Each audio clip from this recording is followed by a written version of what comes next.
warahmatullahi wabarakatuh. Kami dari kelompok 3 PGSD Angkatan 2023 Universitas Jember dengan saya sendiri Nadia Dwi Kurniawati dengan akhir NIM 088. Saya Mila Anatalia Wanipo dengan akhir NIM 195. Saya Kamalia Salsabila dengan akhiran NIM 164. Saya Dinastia Putri dengan akhiran NIM 142. Saya Nurmati Liza dengan akhiran NIM 044. Kami di sini akan membuat video simulasi tentang pengembangan pembelajaran IPA, yakni membuat media pembelajaran filtrasi air sederhana berbasis STEM. Selamat menyaksikan! Media pembelajaran yang kami kembangkan adalah filtrasi air sederhana berbasis STEM pada mata pelajaran IPA fase C kelas 5, bab 4 air sumber kehidupanku dengan subtopik kemana air bersih di lingkunganku. Media ini dirancang untuk membantu murid memahami proses penyaringan air tercemar atau air kotor menjadi air yang lebih bersih melalui filtrasi sederhana. Konsep kerja media dimulai dari air kotor pada wadah penampungan awal, kemudian dialirkan menggunakan pompa manual menuju bagian filtrasi. Setelah melalui proses penyaringan, air akan mengalir menuju wadah penampungan akhir sebagai hasil air yang lebih bersih. Pada bagian bawah wadah terdapat lampu untuk membantu mengamati tingkat kejernihan air setelah proses filtrasi. Media filter air sederhana ini menerapkan pembelajaran berbasis STEM yang menggabungkan aspek sains, teknologi, engineering, dan mathematics. Pada aspek sains atau sains, siswa mempelajari konsep pencemaran air, penyebab air tercemar, serta memahami fungsi dari setiap lapisan bahan penyaring. Kerikil besar dan kecil berfungsi menyaring kotoran berukuran besar, pasir membantu menyaring partikel yang lebih halus, arang aktif menyerap bau dan zat pencemar, sedangkan kapas membantu menyaring sisa partikel agar air menjadi lebih jernih. Pada aspek teknologi, siswa memanfaatkan teknologi sederhana berupa pompa manual, selang, dan alat filtrasi yang dibuat dari bahan sederhana untuk membantu proses penyaringan air kotor menjadi air yang lebih bersih. Pada aspek engineering atau rekayasa, siswa menerapkan proses perancangan alat, mulai dari menentukan desain filter, menyusun lapisan bahan penyaring sesuai fungsinya, membuat sistem pompa, hingga melakukan pengujian dan perbaikan agar media dapat bekerja secara maksimal. Pada aspek mathematics atau matematika, siswa melakukan pengukuran dan analisis dengan membandingkan kondisi air sebelum dan sesudah filtrasi, mengukur volume air, menghitung waktu proses penyaringan, serta menganalisis tingkat kejernihan air yang dihasilkan. Melalui integrasi STEM ini, media filter air sederhana tidak hanya membantu memahami pencemaran air, tetapi juga melatih kemampuan siswa dalam merancang solusi sederhana untuk mengatasi permasalahan lingkungan. Alat dan bahan: air kotor, gelas ukur, toples, kapas, selang kecil, stik es krim, gunting, cutter, gelas plastik, lem tembak, kawat, pinwall, senter, suntikan atau spuit besar dan kecil, sedotan, lem G, lampu, kabel tis, kerikil besar dan kecil, pasir yang telah dicuci, arang, baut kecil. Dalam membuat alas media pembelajaran, kami menggunakan 2 papan styrofoam yang digabungkan menjadi satu agar ukurannya lebih luas, kuat, dan sesuai dengan kebutuhan media pembelajaran yang kami kembangkan. Jadi pertama kita akan membuat pompanya terlebih dahulu. Di sini kami membuat bagian badan pompa menggunakan 3 suntikan berukuran berbeda. Suntikan berukuran paling besar dan sedang dimanfaatkan sebagai ruang utama tempat air masuk dan keluar. Suntikan berukuran kecil dimanfaatkan sebagai jalur mengalirnya air menuju wadah penampungan. Lalu kami memanfaatkan piston yang berasal dari suntikan paling besar. Piston tersebut kami lubangi agar air dapat mengalir dan naik menuju bagian atas pompa. Piston ini berfungsi untuk menghasilkan tekanan melalui gerakan naik dan turun, sehingga air dapat terhisap masuk dan terdorong keluar.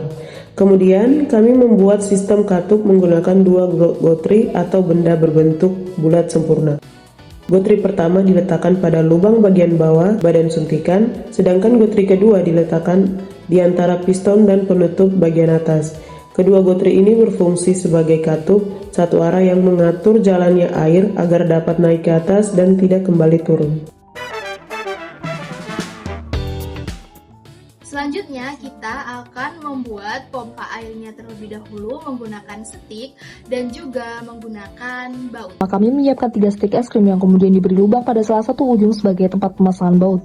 Ketiga stik es krim tersebut disusun dan disatukan menggunakan baut agar dapat bergerak sebagai tuas penggerak.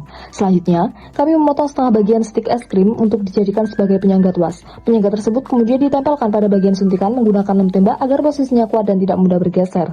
Setelah tuas terpasang pada penyangga, bagian ujung tuas lainnya dikaitkan menggunakan kawat menuju bagian pengait yang terdapat pada piston.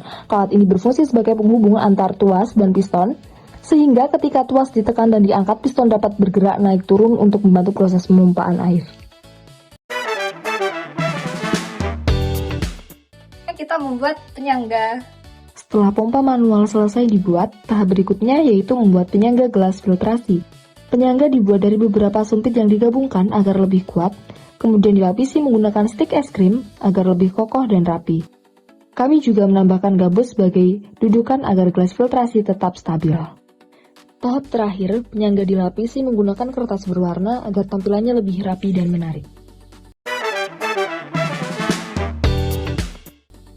Pada tahap finishing, kami menyatukan seluruh bagian media pembelajaran menjadi satu kesatuan yang utuh. Proses ini dimulai dengan pemasangan alas media sebagai tempat utama untuk meletakkan seluruh komponen. Selanjutnya, kami membuat lubang pada alas sebagai tempat untuk pemasangan lampu dan wadah penampungan air bersih agar setiap bagian dapat terpasang sesuai dengan rancangan.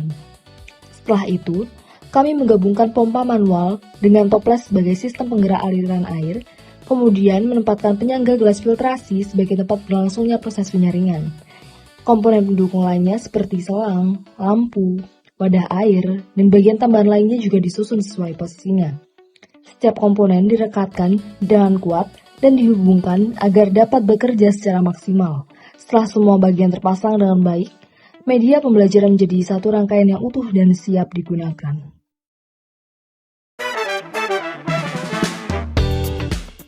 Teman-teman, air kotor yang berada pada wadah penampungan air ini bisa keluar melalui pompa air sederhana. Kira-kira apakah kalian sudah tahu bagaimana cara kerja pompa air sederhana ini? Yuk kita bahas! Pada pompa air sederhana ini terdapat suntikan besar, suntikan kecil, piston, tuas yang terbuat dari stik, lalu ada kawat, dan ada gotri pada bagian bawah dan pada bagian dalam piston ini untuk membuat tekanan saat pompa digerakkan seperti ini. Nah, beginilah cara penggunaan pompa air manual. Saat pegangan pompa ditekan, piston pada suntikan tertarik sehingga air masuk melalui selang. Saat pegangan diangkat, piston mendorong air keluar menuju tempat penampungan. Gerakan ini dilakukan berulang-ulang sehingga air terus mengalir. Pegangan pompa berfungsi sebagai tuas yang membantu menggerakkan piston dengan lebih mudah, sehingga kita tidak perlu mengeluarkan banyak tenaga untuk pompa air. Akan tetapi, sebelum kita memompa, kita harus menambahkan air pada bagian atas melalui lubang ini. Air pada bagian atas yang ditambahkan tadi digunakan untuk memancing air pada bagian bawah untuk tertarik ke atas. Di sini kami akan mendemonstrasikan penggunaan media filtrasi air untuk mengubah air kotor menjadi air bersih. Baik, sebelum kita mulai mendemonstrasikan proses filtrasi air menggunakan media filtrasi air, pertama-tama kita akan mengetahui terlebih dahulu komponen apa saja sih yang menyusun media filtrasi air ini. Nah, yang pertama yaitu ada wadah penampung air kotor. Kemudian selanjutnya ada pompa air sederhana yang pompanya terbuat dari suntikan. Kemudian untuk tuasnya yaitu menggunakan stik es krim. Selanjutnya yaitu ada gelas ukur, ada batu kerikil besar dan kecil di filtrasi pertama, kemudian di penyaring kedua yaitu ada pasir halus yang sudah dicuci, dan di bagian akhir yaitu ada penyaring arang dan juga kapas. Dan di bawah sendiri yaitu ada wadah tempat penyimpanan air yang sudah difiltrasi atau yang sudah bersih, lengkap dengan diberi lampu. Dan kami juga menyediakan senter di sini. Selanjutnya, kita akan mempraktekkan cara kerja filtrasi air ini. Tahap pertama, kita menyiapkan stopwatch untuk mengukur waktu penyaringan. Lalu, kita juga menyiapkan gelas ukur dengan satuan mili untuk mengukur air kotor sebelum melalui penyaringan. Tahap ketiga, kita akan memompa air.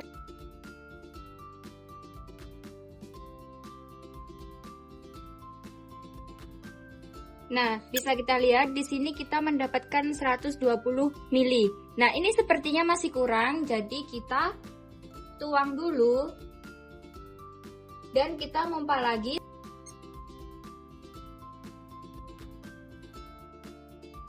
Di sini kita mendapatkan 110 mili air.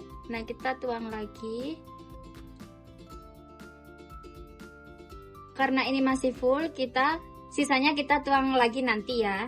Kita bisa lihat airnya masih kotor ya. Nah, selanjutnya nanti kita dibuka dulu dan lalu akan mengalir melewati kerikil besar dan kerikil kecil yang fungsinya untuk menyaring kotoran yang berukuran besar. Selanjutnya, pada tahap kelima, ini akan melewati pasir yang berfungsi sebagai penyaring fisik untuk menahan kotoran padat dan menurunkan kekeruhan air. Selanjutnya, pada tahap ke-6, air akan melewati penyaringan arang dan kapas. Untuk arang sendiri berfungsi sebagai penyerap kimiawi untuk menghilangkan bau, warna, dan zat pencemar, dan untuk kapas sendiri berfungsi untuk menyaring partikel atau kotoran berukuran mikro dan juga mengurangi kekeruhan. Nah, tahap terakhir, di sini kita sudah mendapatkan air bersih. Sebelum kita mengetahui volume air yang terakhir ini, kita menunggu semua air ini mengalir sampai bawah sambil menunggu stopwatch-nya. Baik, di sini bisa kita lihat hasil dari penyaringan. Ternyata airnya masih sedikit keruh. Jadi kita harus ulangi beberapa kali penyaringan lagi agar airnya bersih sempurna. Tahap yang paling akhir yaitu mengukur volume air bersih yang kita dapatkan. Nah, di sini kita mendapatkan 110 mili air yang awalnya tadi 120 ditambah 110, totalnya 230 dan mendapatkan 110 mili air. Teman-teman, kira-kira kenapa ya volume air sebelum disaring dan sesudah disaring berbeda? Nah, volume air semula dan juga air yang sudah disaring itu berbeda karena komponen dari alat penyaring filtrasi sendiri itu bersifat menyerap air, sehingga ada beberapa mili air yang terserap ke dalam pasir, terserap juga ke dalam kapas. Oleh karena itu, air yang dihasilkan tadi sebelumnya 230 mili, setelah disaring hasilnya malah turun menjadi hanya tersisa 110 mili. Sekian video proses pembuatan dan praktik media filtrasi air sederhana berbasis STEM dari kelompok kami. Terima kasih. Wassalamualaikum warahmatullahi wabarakatuh.